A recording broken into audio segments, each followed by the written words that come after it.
بسم اللہ الرحمن الرحیم الصلاۃ والسلام علیک یا رسول اللہ وعلی آلک و اصحابک یا حبیب اللہ الصلاۃ والسلام علیک نبی اللہ وعلی آلک و اصحابک یا نور اللہ۔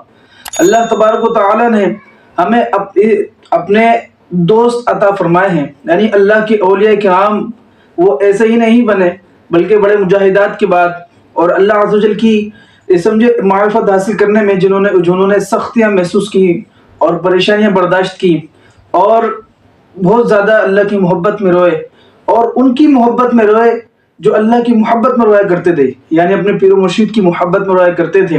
اولیاء کرام کے تو کیا کہنے، اولیاء کرام تو اپنے بزرگوں کا بہت ادب کیا کرتے تھے، اپنے بزرگوں کی یاد میں رویا کرتے تھے، ایسے ہی وہ درجات میں مزید بلندیاں پاتے رہتے تھے۔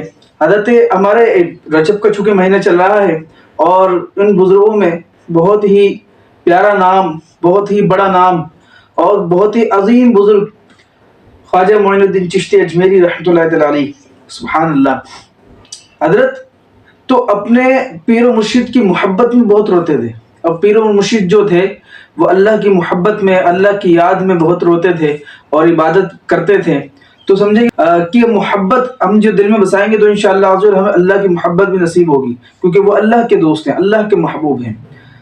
حضرت خواجہ معین الدین چشتی رحمۃ اللہ علیہ عصر سے مغرب جو ہے وہ روتے رہے۔ اب کیوں رو رہے ہیں؟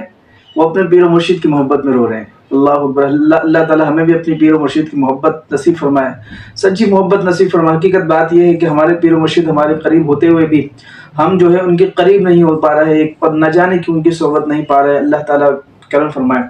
حضرت خواجہ معین الدین چشتی اجمیری رحمۃ اللہ علیہ، سبحان اللہ، وہ بھی عصر سے مغرب جو ہے اپنے بزرگ کی یاد میں، اپنے پیر و مرشد کی یاد میں رو رہے ہیں۔ اب وہ بزرگان دین ہی الگ تھے بھائی، کہ جن کی زیارت کر کے غیر مسلم جو ہے کلمہ پڑھ لیا کرتے تھے۔ سبحان اللہ سبحان اللہ۔ ایک غیر مسلم کا وہاں سے گزر ہوا دیکھا، چونکہ نوجوان لڑکا تھا، اس نے دیکھا کہ مسلمانوں کے جو بابا ہیں، یہ مسلمانوں کے جو بڑے ہیں، یہ رو رہے ہیں۔ اللہ اکبر، اپنے والدہ کے پاس آیا، کہنے لگا کہ والدہ سے پوچھا، مائی کیا معاملہ ہے، یہ مسلمانوں کے بابا کیوں روتے ہیں؟ والدہ بھی غیر مسلم، والدہ نے کہا کہ جا کے خود پوچھ لیں بھائی کیا مسئلہ ہے۔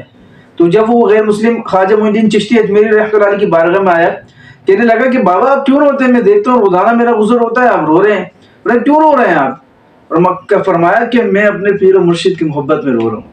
اللہ اکبر، عصر سے مغرب یہ حضرت وہ ایسا نہیں کہ ہم کیفیت بنا لیں، ان کی تو کیفیت ہی کیفیت تھی بھائی، اور محبت ہی محبت تھی۔ ان کی زندگی میں کیا تھا؟ اللہ کی محبت تھی، اللہ کے اولیاء کی محبت تھی، اس میں پیر و مرشد کا بھی شمار ہوتا ہے۔ الحمدللہ ہمارے پیر و مرشد بھی اللہ کے ولی ہیں، اور سمجھے کہ بہت بڑی نعمت ہے ہمارے پاس۔ تو خواجہ معین الدین چشتی اجمیری بھی رو رہے تھے اپنے پیر و مرشد کے لیے۔ تو فرمایا، اس نے کہا کہ بابا میں نے تو سنا ہے کہ انسان کے جسم میں تکلیف ہو، کچھ آزمائش ہو، کچھ پریشانی ہو تو پھر تو روتا ہے وہ، لیکن پہلی دفعہ تو دیکھ رہا ہوں کہ کوئی محبت میں بھی روتا ہے۔ فرمایا تو رونا چاہتا ہے؟ بابا میں بھی رونا چاہتا ہوں، اور میری دو شرطیں ہیں۔ فرمایا میری دو شرطیں ہیں۔ بابا کیا شرطیں ہیں؟ خواجہ صاحب نے فرمایا میری شرطیں ہیں کہ پہلے تو تم مسلمان ہو جا، دوسرا تو میرا مرید ہو جا۔ اللہ اکبر۔ کہا کہ میں اپنی امی جان سے مشورہ کر لوں ذرا۔ وہ امی کے پاس جاتا ہے، کہتا ہے ماں مجھے مشورہ دیں، مجھے بتائیں کہ وہ میں بھی رونا چاہتا ہوں، اور وہ اس وجہ سے روتے ہیں اور میں بھی رونا چاہتا ہوں، وہ کہتے ہیں کہ مسلمان ہو جائے، کیا کروں میں؟ امی نے کہا کہ تو جس چیز کی ضد کر لیتا ہے تو اس کو پورا کرتا ہے، لہذا جو تو چاہتا ہے وہ کر لے۔ وہ گیا، مسلمان ہو گیا، مرید ہو گیا۔ تو اب جو سنیں آپ بات کیا ہے؟ بات یہ ہے کہ وہ جو مرید ہوا، سبحان اللہ، مسلمان بھی خواجہ صاحب کے ہاتھوں پر اس طرح وہ دیکھ کر مسلمان ہو گیا، سبحان اللہ۔ تو اب وہ جو مرید تھا، اب مرید افطار بھی، سحری بھی خواجہ صاحب کے ساتھ کرنے لگا، افطار بھی خواجہ صاحب کے ساتھ کرنے لگا، اٹھنا بیٹھنا کھانا پینا سب کچھ خواجہ صاحب کے ساتھ اس کا ہوتا رہا، دن گزرتے رہے، کام چلتا رہا، سبحان اللہ۔ بزرگوں کی صحبت ایسے ملا کرتی ہے، اللہ اکبر۔ اب جو مرید ہے، اب خواجہ صاحب نے اپنے مرید سے کہا کہ بھائی اب 3 دن کے لیے تمہاری چھٹی ہے، تم 3 دن مجھ سے ملاقات نہیں کر سکتے، تم نے 3 دن مجھ سے نہیں ملنا، تم 3 دن چلے جاؤ اپنے گھر۔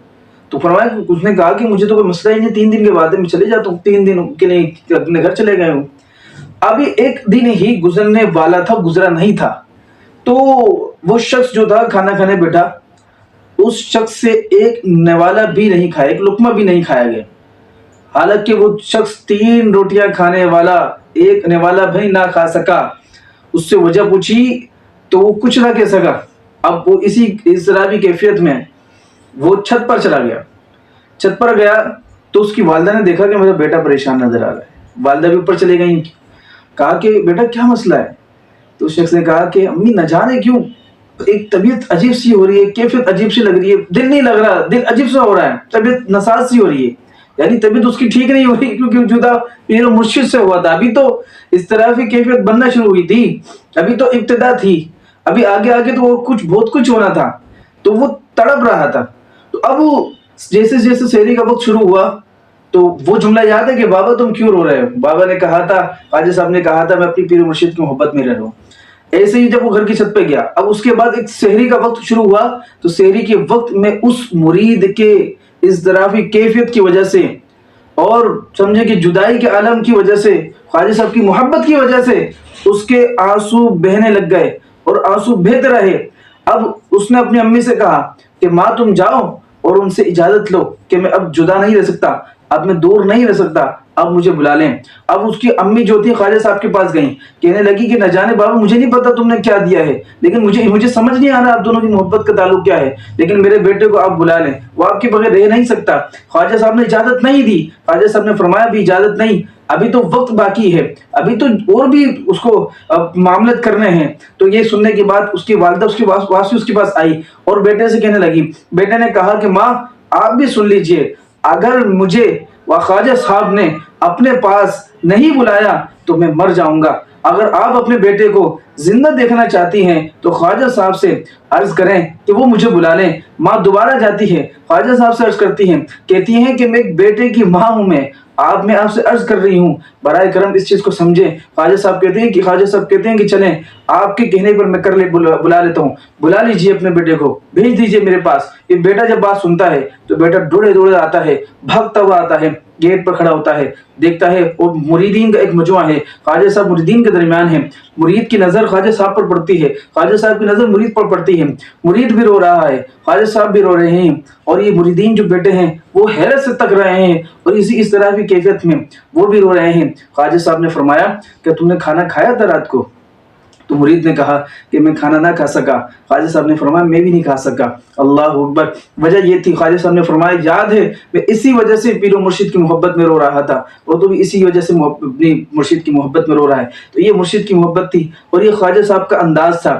دیکھیں نا کہ خواجہ صاحب کی صرف اس اضطرابی کیفیت کی وجہ سے سامنے والا غیر مسلم بھی مسلمان ہو جاتا ہے. یہ تو ہمارے اولیاء کا انداز تھا، یہ ہمارے اولیاء کی کیفیت تھی. اور خواجہ صاحب کا بھی چھٹی بھی آنے والی ہے، تو خواجہ صاحب کی بارگاہ میں تو ہم نے التجا بھی کرنی ہے. اور ہمارا یہ عقیدہ ہے کہ اللہ تبارک و تعالیٰ اپنے اولیاء کو عطا کرتا ہے، اولیاء کرام اللہ کی عطا سے ہمیں عطا کرتے ہیں. سبحان اللہ. صلی اللہ تعالیٰ علی محمد صلی اللہ تعالیٰ علیہ وآلہ وسلم.